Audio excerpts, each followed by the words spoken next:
kalau ada revisi undang-undang kementerian bukan untuk mengakomodasi jumlah menteri dalam jumlah tertentu. Second yang diambil adalah nilai profesionalismenya. Soal berapa jumlah sampai dengan sekarang masih kita simulasikan bahwa penambahan kementerian itu adalah untuk optimalisasi daripada tugas-tugas kementerian dalam rangka kita itu memenuhi janji kampanye yang kemudian ada di ASTA kita, program dan program aksi yang kemarin dilakukan pada saat kampanye. Nah, sehingga jumlah itu ada yang bilang 44, ada yang bilang 42, ada yang bilang 40. Kita juga masih melakukan simulasi, mungkin nomenklatur maupun orang itu baru akan final H-7 atau H-5 kali mungkin.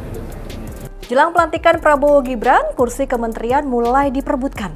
Kabarnya ada lebih dari 40 kursi menteri yang akan membantu presiden, tapi di sisi lain banyaknya kepentingan menjadi tantangan dalam menjalankan program unggulan Prabowo Gibran 5 tahun ke depan. Apakah Kabinet Zakon menjadi solusi dan dapat diandalkan? Kabinet Zakon atau Zakon Kabinet disebut sebagai kabinet ahli yang diisi oleh profesional di bidangnya atau disebut juga istilah bisnis kabinet. Coba kita flashback dulu nih ke sejarah. Kabinet Zakon ini muncul pada Kabinet Natsir yang dibentuk pada 6 September 1960. Kabinet Natsir disebut sebagai Zakon Kabinet karena orang-orang profesional dan ahli mengisi posisi menteri, di antaranya ahli ekonomi dan keuangan terkemuka pada waktu itu. Kabinet Natsir hanya berumur singkat, mengembalikan mandatnya sebagai Perdana Menteri kepada Soekarno pada 21 Maret 1951. Kader PNI Wilopo juga membentuk Zakon Kabinet, namun nasib Zakon Kabinet Wilopo sama dengan Kabinet Natsir yang hanya berusia singkat. Kesamaan permasalahan yang dihadapi oleh Wilopo dan Natsir adalah mereka kehilangan dukungan mayoritas di parlemen. Partai-partai yang mulanya berkoalisi menarik para menterinya. Kabinet Zakon juga pernah dibentuk oleh Juanda pada 9 April 1957 dan harus berakhir pada 5 Juli 1959. Pada akhirnya, Zakon Kabinet Natsir, Wilopo, dan Juanda jadi mudah dilengsarkan karena tidak memiliki dukungan kuat di parlemen yang kala itu menganut sistem pemerintahan parlementer.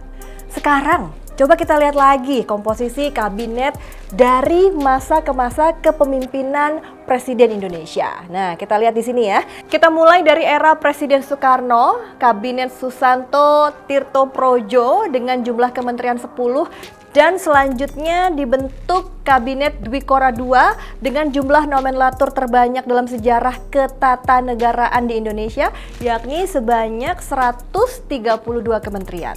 Selanjutnya ada Kabinet era Presiden Soeharto terdiri dari 2 kementerian, Kabinet Pembangunan 1 dengan jumlah kementerian 24, sementara Kabinet Pembangunan 5 jumlah kementerian mencapai 44 kementerian. Selanjutnya ada Kabinet era Presiden Habibie yang bernama Kabinet Reformasi Pembangunan, ini dengan jumlah kementerian sebanyak 37.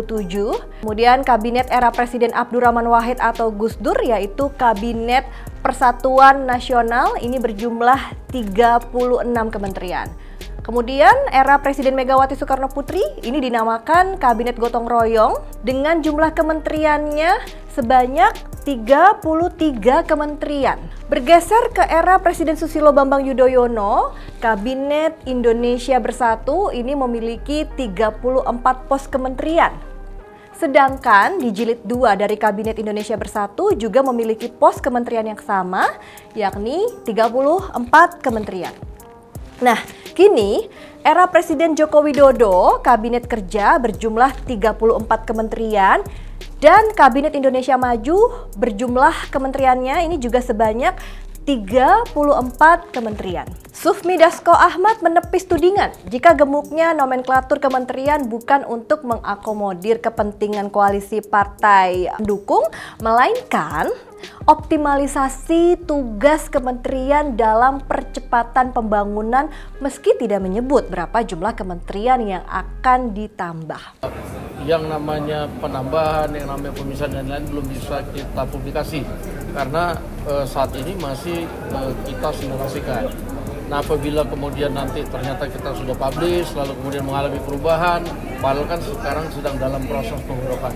Pro kontra muncul ke publik, sejumlah pihak berpendapat jika rencana Second Kabinet merupakan implementasi dari balas budi untuk mengakomodir semua kepentingan partai politik berkedok mengelola kepentingan demi negara. Beberapa komentar diantaranya yang berhasil kita cuplik, ini dia, kita simak. Ini yang pertama dari analis komunikasi politik sekaligus Direktur Eksekutif Era Politik atau Erapol Indonesia, Kafidlul Ulum, yang menilai rencana pembentukan kabinet Second itu sebagai gimmick politik semata. Jika dicermati lebih dalam, rencana itu akan sulit terwujud dan hanya gimmick politik semata agar pemerintahan ke depan dicitrakan sebagai pemerintahan yang baik, serius mengelola negara dan memberi pelayanan yang baik bagi rakyat.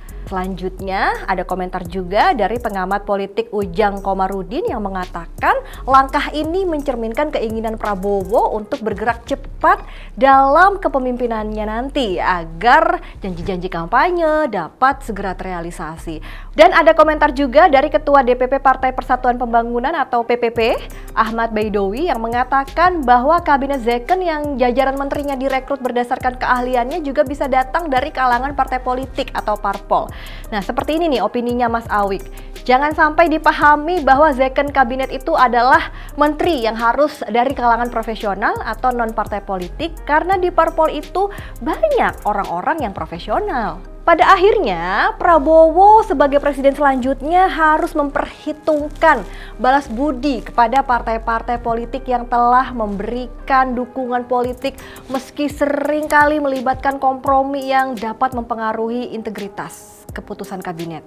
Pertanyaannya, apakah Prabowo mampu bersikap profesional dalam menghadapi situasi ini meskipun balas budi atau bagi-bagi kue merupakan bagian tak terpisahkan dari politik? Saya Ruslandari pamit, jangan lupa untuk like, comment, share, dan juga nyalakan notifikasinya untuk mendapatkan informasi seru dan menarik di inilah.com. Wassalamualaikum warahmatullahi wabarakatuh.